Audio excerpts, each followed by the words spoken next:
Hi friends, welcome back to our YouTube channel comment star YouTube channel. ఈరోజు మన movie review ఏంటంటే గీతాంజలి మళ్ళీ వచ్చింది. అసలు ఈ సినిమా స్టోరీ లైన్ ఏంటంటే అసలు ఏం చెప్పాలి భయ్యా. అసలు గీతాంజలి మళ్ళీ వచ్చిందంట. అసలు మళ్ళీ ఎందుకు వచ్చింది, అసలు ఏం చేయడానికి వచ్చింది, అసలు ఎందుకోసం వచ్చింది, అసలు కరెక్ట్ పర్పస్ ఏంటి అన్నది అసలు ఒక్క పాయింట్ కూడా నాకు అర్థం కాలేదు భయ్యా. అసలు ఈ మూవీని 2 గంటల రన్ టైము అసలు ఎలా తీసుకెళ్లాడో అసలు ఆ డైరెక్టర్కే తెలియాలి భయ్యా. అసలు ఎవేవో సీన్స్ వస్తాయి, అసలు ఎందుకు వస్తాయో అర్థం కాదు. అసలు ఆ సీన్స్ వస్తున్నా కొద్దీ అసలు ఈ సీన్స్ ఏంట్రా, అసలు ఒక సీన్కి ఒక సీన్కి సంబంధం లేదు, అసలు డైరెక్టర్ ఏంట్రా ఇలా తీసాడని చెప్పేసి నాకు అనిపించింది భయ్యా. అసలు మూవీ ఎక్కడో స్టార్ట్ అవుతుంది, అసలు ఎక్కడికో వెళ్ళిపోతుంది. ఎవేవో స్టోరీస్, ఎవేవో సీన్స్, అన్వాంటెడ్ సీన్స్ భయ్యా. ఒక్కొక్క సీన్స్ అయితే అసలు ఎందుకు పెట్టారా అని కూడా అర్థం కాలేదు భయ్యా. ఏదో సినిమా అంటారు, ఏదో తీయాలంటారు, ఇంకెక్కడికి వెళ్ళిపోతారు, అసలు ఏదో ఏదో చేస్తారు భయ్య. అసలు సినిమా రన్ అవుతుంటే అసలు దాని ముందు వచ్చిన సీన్ ఏంటి, దాని నెక్స్ట్ వచ్చే సీన్ ఏంటి అనే సీన్కి ఇంకో సీన్కు కనెక్టివిటీ ఉందా లేదా అని చూసుకున్నారు తప్పించి అసలు ఈ సీన్స్ అసలు అవసరమా లేదా అని చెప్పేసి ఎక్కడ చూసుకెళ్ళదు భయ్య. అసలు ఈ సినిమాలో అయితే నాకైతే చాలా అన్లాజిక్స్ అనిపించాయి భయ్య. సినిమా మొదట్లో ఒక స్వామీజీ ఒక బొమ్మట్లో ఆత్మ బంధిస్తాడు భయ్య. ఆ ఆత్మని సో మన ఆలిగారు ఏం చేస్తారంటే దాన్ని మంటలు వేసి కాలబెడతారు భయ్య. కాలబెట్టినప్పుడు నేను ఆత్మ బయటకు వెళ్ళిపోతుందని చెప్పేసి అనుకున్నాను, బట్ కాలబెట్టినా కూడా ఆ ఆత్మ బొమ్మలోనే ఉంటుంది భయ్య. సో మనకు తెలిసిన వరకు ఏదైనా ఆత్మను సీసాల కానీ వేరే ఏదైనా వస్తువులు బంధించినప్పుడు సో ఆ వస్తువుకు డ్యామేజ్ అయినప్పుడు ఖచ్చితంగా ఆత్మ అందులో నుంచి బయటకు వెళ్తుంది కదా భయ్య. దీనిలో అస్సలు వెళ్ళదు.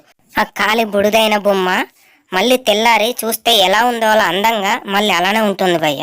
ఆ బొమ్మ లాస్ట్కు అంజలి చేతిలోకి వెళ్ళిన తర్వాత దానిలో నుండి దాని చదే ఎవరు ఏం చేయకముందుకు ఆత్మ బయటకు వస్తుంది భయ్య. నాకైతే అసలు ఆ సీన్ అసలు లాజిక్ అనిపించలేదు. మరి డైరెక్టర్ అసలు ఏమనుకొని తీసాడో, ఏం ఊహించుకొని తీసాడో, అదే కరెక్ట్ అని తీసాడో, బట్ నాకైతే అసలు అది కరెక్ట్ అనిపించలేదు భయ్య. ఇంకా ఈ మూవీలో దయ్యాలని పెట్టారు భయ్య. అసలు మనం ఆ దయ్యాలను చూస్తున్నంతసేపు ఏంటి వీళ్ళు దయ్యాలా, ఇప్పుడు మనం వీళ్ళని చూసి భయపడాలా అని థాట్ వస్తుంది భయ్య.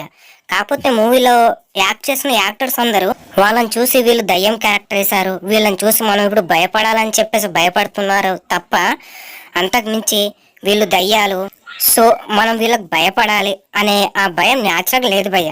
యాక్టర్స్ కూడా అందరు చాలా ఆర్టిఫిషియల్గా అనిపించింది భయ్య. నాకైతే సినిమా చూస్తున్నంతసేపు ఏదో సినిమా వెళ్ళిపోతుంది, మనం కూడా చూద్దాము అన్న ఫీలింగ్ తప్పించి ఎక్కడ కూడా అరే ఇక్కడ బాగుంది సీను, సో దీని తర్వాత నెక్స్ట్ ఏం జరుగుతుందో అని మూవీ చూడాలని ఇంట్రెస్ట్ నాకు ఎక్కడ రాలేదు భయ్య. అసలు నాకైతే మూవీ అసలు అంత పెద్దగా నచ్చలేదు భయ్య. మీరు చూస్తామంటే వెళ్ళి చూశాను భయ్య, అసలు ఫుల్ బోర్ మూవీ. ఇంకా యాక్టింగ్ విషయానికి వచ్చినట్టయితే నాకైతే ఎవరి యాక్టింగ్ అంత పెద్దగా నచ్చలేదు భయ్య. ఏదో నార్మల్గా చేసుకుంటూ వెళ్ళిపోయారు. ఇంకా ఈ మూవీలో కామెడీ అంటారా, ఏదో మన సత్య ఉన్నాడు కదా, సో సత్య కూడా అన్ని సీన్స్ అంత పెద్ద కామెడీ కనిపించలేదు. ఏదో కొన్ని సీన్స్లో సత్య సీన్స్లో నాకు కొంచెం కామెడీ కనిపించాయి. దాని తర్వాత ఎవరిదైనా క్యారెక్టర్ నచ్చిందంటే నాకు మన సునీల్ది భయ్య. తన క్యారెక్టర్ కొంచెం నచ్చింది, తనది సత్యది ఏదో 2-3 సీన్స్లో కామెడీ వర్కౌట్ అయింది తప్పించి అంత పెద్దగా కామెడీ కూడా అంత పెద్దగా ఏం లేదు భయ్య ఈ మూవీలో. ఇంకా డైరెక్టింగ్ విషయానికి వచ్చినట్టయితే నాకైతే అంత పెద్దగా నచ్చలేదు భయ్య. డైరెక్షన్ స్క్రీన్ ప్లే మాత్రం అస్సలు ఏం లేదు భయ్య, నాకు అసలు నచ్చలేదు. మ్యూజిక్ అంటారా ఏదో అలా అలా ఉంది, అసలు సీన్కి సంబంధం లేని మ్యూజిక్ సంబంధం లేని సీన్స్, అసలు మూవీ అసలు ఎటో వెళ్ళిపోయింది భయ్య. నాకైతే అసలు మూవీ పరమ బోర్ అనిపించింది. గీతాంజలి పార్ట్ 1 చూసిన వాళ్ళకు గీతాంజలి పార్ట్ 2 మూవీ నచ్చుతా భయ్య అంటే అస్సలు నచ్చదు భయ్య. ఎందుకంటే దాంట్లో ఉన్నంత స్టోరీ మ్యాటరు అంత కరెక్ట్గా దీనిలో లేదు భయ్య. పార్ట్ 1 మూవీ చూసిన వాళ్ళు ఆ హైప్తో ఈ మూవీ చూస్తే మీకు అస్సలు ఎక్కదు భయ్య. సో ఓకే భయ్య, ఇంతే ఈ మూవీ రివ్యూ. సో గాయస్, మీకు నేను చెప్పే రివ్యూస్ కనుక నచ్చినట్లయితే మన ఛానల్ని ప్లీజ్ లైక్ చేసి షేర్ చేసి సబ్స్క్రైబ్ చేయండి భయ్య. నేను కొత్తగా యూట్యూబ్ ఛానల్ పెట్టాను భయ్య. సో మీరు నాకు ఎంకరేజ్మెంట్ చేస్తే నాకు ముందు వీడియోస్ చేయడానికి చాలా కొంచెం బూస్టప్ లాగా ఉంటుంది భయ్య. మీరు కొంచెం అర్థం చేసుకొని మన కామెంట్ స్టార్ యూట్యూబ్ ఛానల్ని ఖచ్చితంగా అందరు లైక్ చేసి షేర్ చేసి కామెంట్ చేసి తప్పకుండా సబ్స్క్రైబ్ చేయండి భయ్య. సరే భయ్య, ఇక ఉంటాను. సైనింగ్ ఆఫ్ మీ కామెంట్ స్టార్.